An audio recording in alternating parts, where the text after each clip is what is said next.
As we close out the 2024 year, I thought every black person needs to hear Dr. Africana's speech.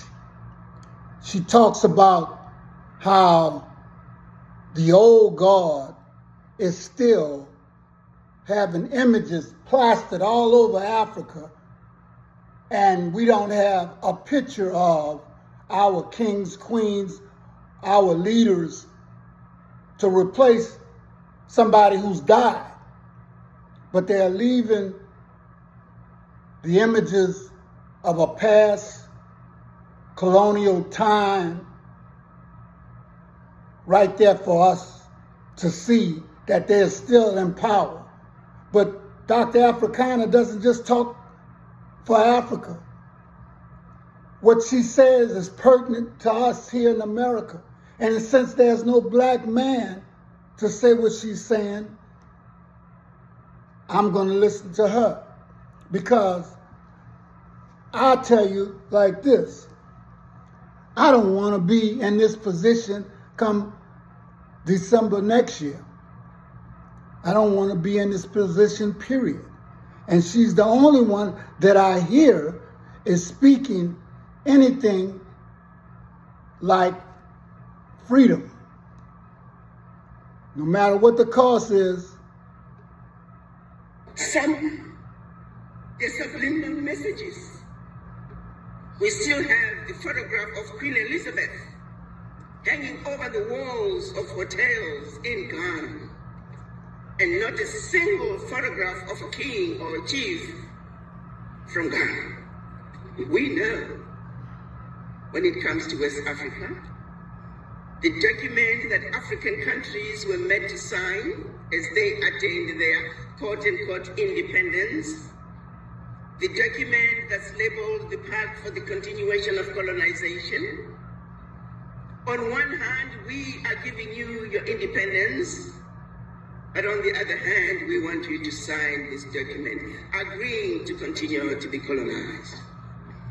And if you choose not to sign this document, in my pocket, I have a gun that has your name. Guinea and Mali, they chose not to sign the document. That France moved into those countries, poured concrete into the sewage pipes, destroyed schools, hospitals, roads, anything that could be destroyed, they destroyed. Anything that they could pick up and take back with them to France, they took. They even took the last pencil. How familiar does that sound? This was done as a way of letting the other African countries know that should you refuse to sign this document, this was the fate that awaited you.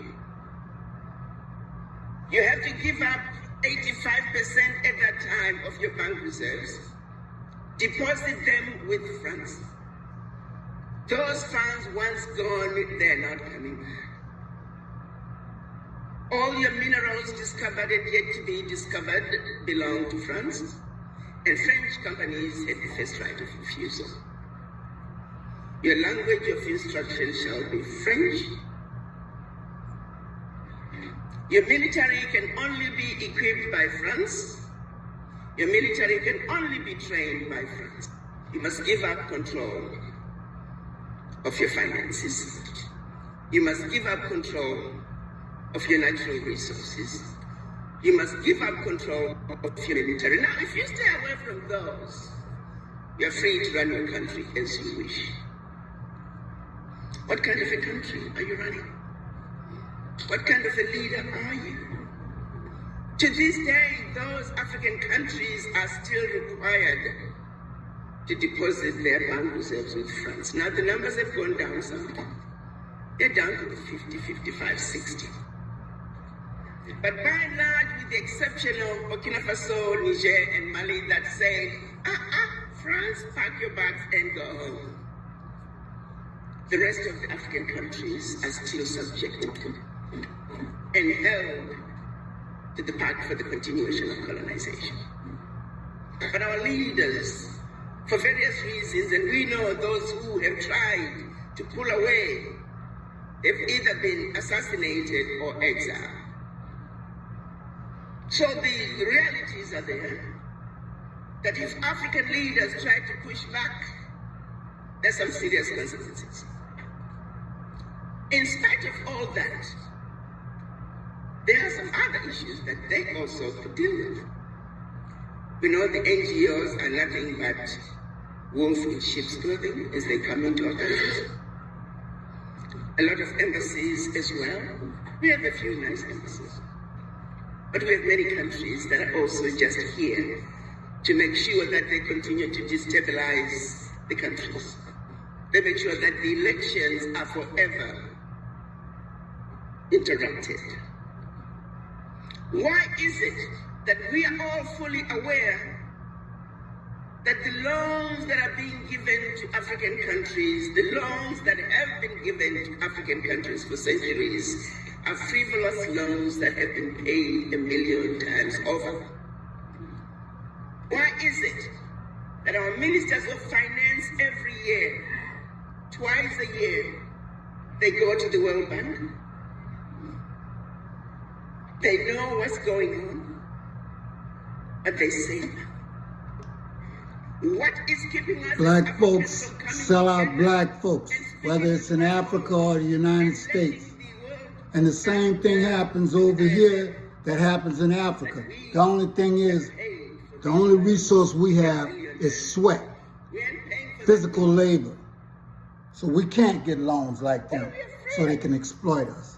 And they knocked out and killed whole cities and buried them underwater or buried them in the ground. But we're afraid. You see, they defeated us where it matters the most. That even things that we have the ability to change, we are afraid of changing them.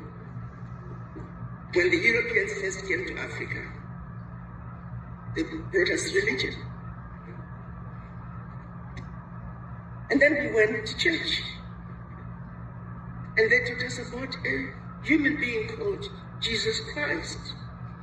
And they talked about the angels, and they talked about who are in heaven, a place we all want to go to. They're beautiful, they're angelic, they're desirable. And oh, by the way, they're white. And oh, by the way, we are white, like the angels. But remember, in school, they told us this was white. But never mind how we look. We may look rather pinkish, but don't disregard that. We are white believers. Then they turned around and said there's something called hell. And there's a devil there. Ugly, undesirable, does all the horrible things, and that creature is black. And oh, by the way, you too are black. Never mind this black color that we told you in school. A blatant lie was told to us, and we have never stood up to say that's a damn lie. I'm not black. They're not white. You look like the devil because we told you so. We look like the angels because we told you so. So it is when a little 5-year-old black boy is given 2 sets of dolls, black dolls and white dolls, and he's asked which one is mean, he points at the black one. He's asked which one is ugly, he points at the black one. He's asked which one is nice, he points at the white one. Which one is beautiful, he points at the white one. And then when asked which one is more like you, he sheepishly points at the black one.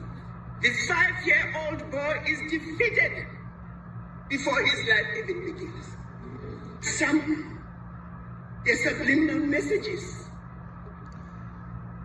So we have to stop because of TikTok in 10 minutes and 11 minutes that they give us. But what she's talking about is we're defeated in our minds. And We know that some practices are outdated. We're just scared to call them out. And we're in fear of change. But like Malcolm X and even Martin Luther King said, slaves will not unite.